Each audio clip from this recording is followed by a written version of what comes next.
For anyone who's had an opportunity to visit Rock Island Auction Company and see one of our premier previews, you know that history truly does live within the halls, and that every premier preview is one of the best firearms museums that you'll ever have a chance to visit, that only exists for a short period of time.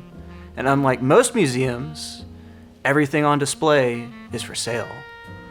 And today we're going to take a closer look at some of the handguns within the upcoming May 2024 premiere that's going to be held at the new Bedford, Texas location. And what's particularly special about this lineup is that it tells more or less the first 45 years of the Colt 1911 story, from the 1900 all the way to the 1911 A1 of World War II. So sit with me and we're going to go through some truly eye-opening, exceptional, and very desirable variations from the Colt automatic pistol story. At the turn of the 20th century, semi-automatic handguns were a relatively new invention, and only a couple of companies and inventors had come up with successful designs. But it was around that time that one of the greatest firearms inventors in United States history, John Moses Browning, came up with a design for a self-loading semi-automatic pistol that he sold to Colt that would go on to become one of the most well-known American handguns of all time, the model of 1911. It started around that time as well, as the U.S. Army was looking for a new revolver. And that was partially because of the poor performance that they had experienced with their .38 caliber revolvers during the Philippine insurrection. And in this new search, they also were interested in experimenting with the idea of a semi-automatic pistol. So during these trials that were held during the first decade of the 20th century, the U.S. military experimented not only with double-action revolvers, but a series of semi-automatic pistols. The example on my far right is a Colt Model 1900 sight safety, and this is one of the first Colt semi-automatic pistols in .38 that was sent to the U.S. Army for trials. This one's interesting in that it still retains the sight safety, a feature that on a lot of the 1900s was later removed. And it also includes a Rock Island Arsenal holster that was purpose-made for the trials, as well as a factory letter.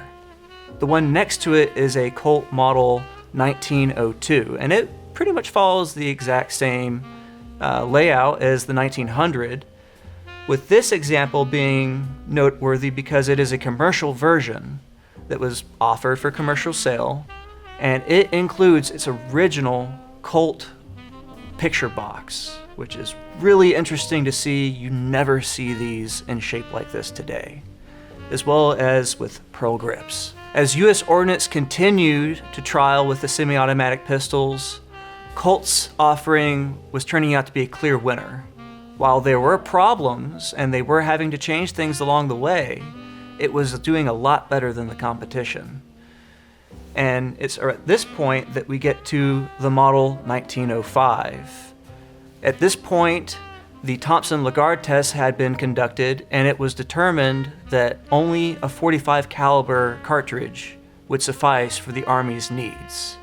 Based off of this, the Army released a series of requirements for the new pistols that would be tested, and they requested no less than a 230 grain .45 caliber bullet being propelled at 800 feet per second. And it's at this point that the Colt automatic pistol gets its famous cartridge developed for it by John Moses Browning, where he designs a rimless .45 cartridge that we know today as .45 automatic Colt pistol, or .45 ACP.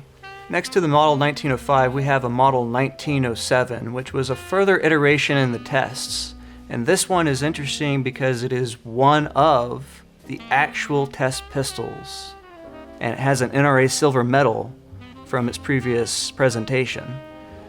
Something interesting to note on this Model 1907 versus the 1905 is the introduction of a grip safety, which was a requirement that was requested on part of the cavalry. It's at this 1907 juncture that we'll have a big swap as we move forward to other designs that become the actual 1911. And what you'll notice on the 1907 is that the slide catch is one that has to be manually actuated, and that there are 2 pins and there's a wedge used to keep the slide locked onto the frame. Now, one final note on the model 1907, if you take a look to the pistols that came before it, you'll notice a very similar form factor of the way that the frame and slide lockup works.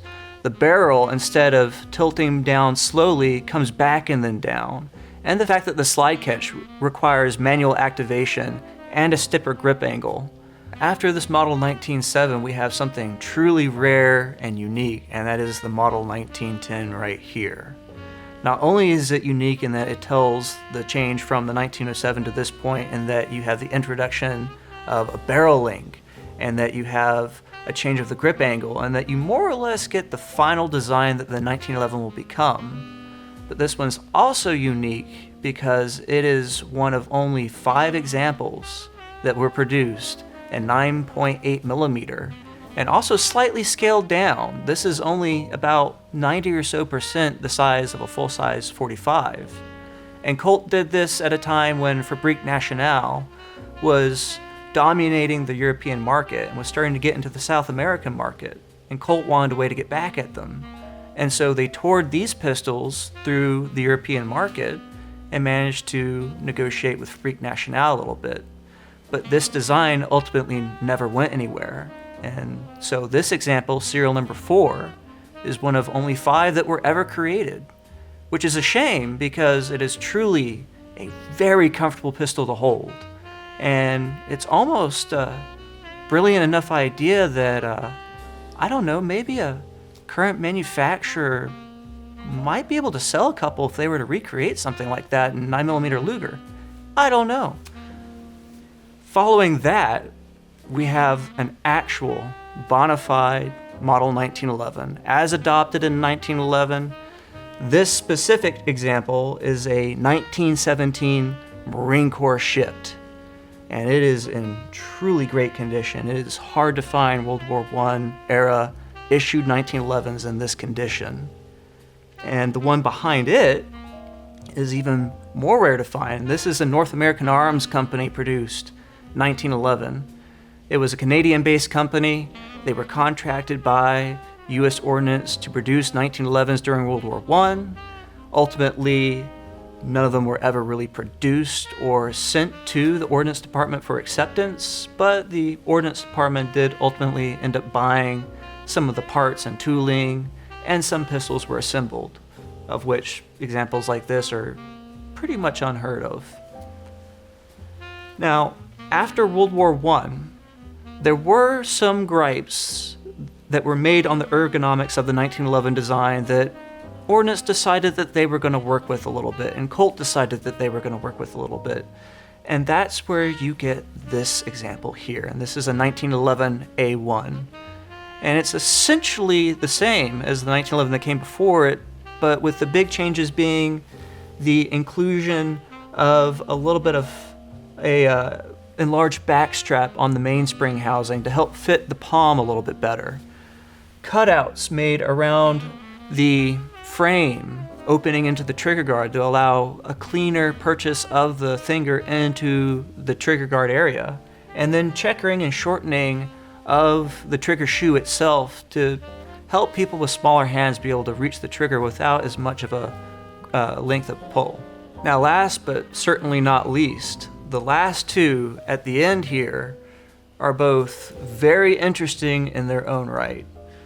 The front one is a Union Switch and Signal 1911 A1, which is very desirable in its own right, especially as this one is retaining most all of its original do-light finish. The other fact about this one that's also interesting is the fact that this one was carried by co-pilot author Bud Stipes during 25 missions as a B-17F co-pilot for the 100th Bombardment Group in 1943. The one behind it is a Singer-produced 1911 A1 that has been left in the white It's been polished, it hasn't been finished, and it has no serial number. This one was probably produced as a presentation piece. Now, there are other presentation singers that are known, and they typically have a serial number, but this one doesn't, which makes it one of the rarest Singer 1911 A1s out there, of which makes it one of the rarest 1911 A1s ever, knowing how scarce singers are. Everything that we just talked about in this short 45-year time frame of the Colt 1911's evolution, with all of these really standout examples, are just a small portion of the many great historical and other standout items that we'll have coming up in the May 2024 premiere auction. History lives here, and you can make it yours.